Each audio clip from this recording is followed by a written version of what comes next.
Hello बच्चों, कैसे हो सभी। आई होप सभी अच्छे होंगे। आज की इस वीडियो में डिस्कस करेंगे एक न्यूमेरिकल्स जो कि प्रीवियस ईयर है सीबीएसई 2020 का question, class 10th electricity chapter का। तो जान लेते हैं कि जल्दी से कैसे होगा ये। हमारे पास जो क्वेश्चन था वो था regarding joules law of heating. वो बोल रहा था कि right mathematical expression for joules law of heating, compute heat generated while transferring 96,000 coulomb of charge in 2 hours through potential difference of 40 volt.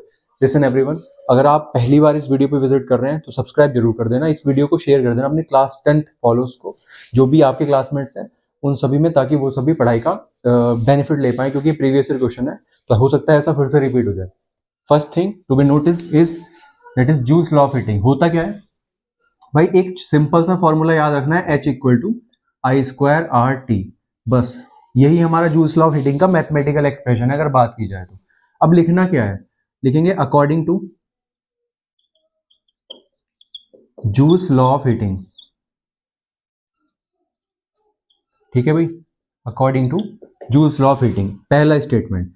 H जो है डायरेक्टली प्रोपोर्शनल है, लिखेंगे heat. अब क्योंकि ये हीट है रजिस्टर में जनरेटेड तो लिखेंगे हीट प्रोड्यूस, क्योंकि तार में करंट फ्लो कराएंगे तो भाई बेसिकली होता क्या है, जब भी आप करंट पास करते हो किसी वायर में वो गर्म हो जाता है। तो heat produced in a resistor, और कंडक्टर आप कुछ भी कह सकते हो। रजिस्टर इज डायरेक्टली, क्योंकि H इसके डायरेक्टली प्रोपोर्शनल होता है, H प्रोपोर्शनल होता है I square, directly proportional to square of current. Means क्या है इसका कि H proportional to I square. Second thing, जो heat produced in a resistor जो है directly proportional to what, resistance, to the resistance. ठीक है, H प्रोपोर्शनल टू R।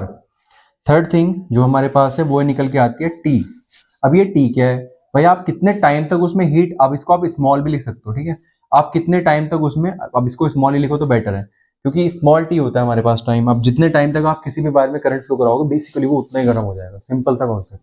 अब ज्यादा देर करंट फ्लो कराओ, हीटर होता है जैसे, आप हीटर को ज्यादा देर तक चलाओगे तो वो ज्यादा गर्म होगा। सेम यहाँ पे भी है। तो भाई थर्ड थिंग जो हमारे पास है कि हीट प्रोड्यूस इन ए, ठीक है, directly proportional to the what, time. अब अगर आप इन तीनों को कंबाइन करते हो तो आपको मिलता है ये एक्सप्रेशन, लिख देंगे। सो मैथमेटिकल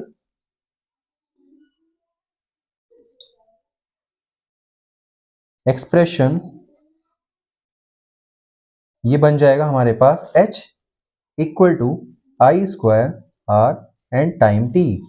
ठीक है भाई, तो ये हमारे पास एक्सप्रेशन हो जाएगा। मतलब ये वाला एक्सप्रेशन याद रखते हैं तो हमारे पास ये बाकी चीजें लिखने में आसानी होती है। तो ये हमारा जूल्स लॉ ऑफ हीटिंग का मैथमेटिकल एक्सप्रेशन। तो एक तो चीज ये हमारे पास आया, एग्जाम में पूछा हमसे 2020 में, केवल 3 मार्क्स का था बेसिकली, तो ज्यादा एडवांस बनने की जरूरत नहीं है, बस सिंपल क्रिस्प लिखिए। सेकंड जो था वो न्यूमेरिकल था, कंप्यूट हीट। आपको हीट निकालनी है कूलम्ब ऑफ चार्ज। हियर आपको चार्ज दिया हुआ था Q 96,000 ऑफ C, एंड हमारे पास 2 hours का टाइम दिया हुआ है T equal to 2 hours, and हमारे पास थ्रू पोटेंशियल डिफरेंस 40 वोल्ट जो है दिया हुआ है, V इक्वल टू 40 वोल्ट। ठीक है, ये हमें दिया हुआ है। अब हमें फाइंड क्या करना है, हमें फाइंड करना है H is equal to formula होता है वैसे हमारा VIT, ये याद रखेंगे, VIT भी होता है और आई स्क्वायर RT भी होता है। V की जगह अगर आप IR रखोगे तो ये आई स्क्वायर हो जाएगा बेस। तो हमें ये वाला फॉर्मूला चाहिए कैसे, और I का एक फॉर्मूला होता है, I होता है हमारा Q upon T, charge per unit time, and साथ में T, तो T से T कैंसिल, तो हमारे पास फॉर्मूला जो आ जाएगा वो आ जाएगा V इंटू क्यू।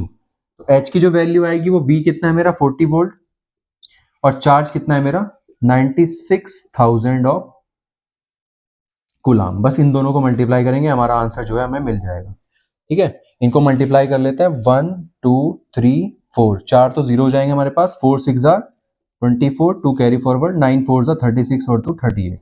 तो इतना जूल हमारे पास जो है heat 38440, that is the heat generated, ये हमारे पास टोटल आंसर हो जाएगा। तो इस तरीके से हमारे पास क्वेश्चन आया था 2020 सीबीएसई बोर्ड में, 3 मार्क्स का ओनली। तो बेसिक चीज़ों को ध्यान रखना है। न्यूमेरिकल के लिए सिंपल फार्मूला ये ध्यान रखना है। और जूल्स लॉ ऑफ हीटिंग क्या होता है, इसके बेस पे तो क्वेश्चन हर साल पूछ ही लेता है। कई बार तो ये पूछ लेते हैं हीटिंग इफेक्ट ऑफ करंट क्या है। तो किसी भी कंडक्टर में अगर आप हीट पास करोगे, मतलब करंट पास करोगे, तो वो गर्म हो जाता है। गर्म होता है मतलब उसमें हीटिंग इफेक्ट हो रहा है। तो गर्म होने पे अगर ऐसा कुछ हो रहा है और आप उसका यूज भी करते हो, हीटर को आप गर्म करते हो through the current, current pass किया, वायर में गर्मी आ गई, है ना, गर्म हो गया वो, तो कहने का मतलब है आप हीट में मतलब करंट पास करो और हीट डेवलप हो जाती है। That is heating effect. Joules law of heating इसी पे बेस्ड है। तो अगर आपको ये वीडियो पसंद आई तो वीडियो को लाइक कर देना, शेयर कर देना और सब्सक्राइब कर देना चैनल को। मिलते हैं नेक्स्ट वीडियो में, तब तक के लिए पढ़ते रहिए, हंसते रहिए, मुस्कुराते रहिए।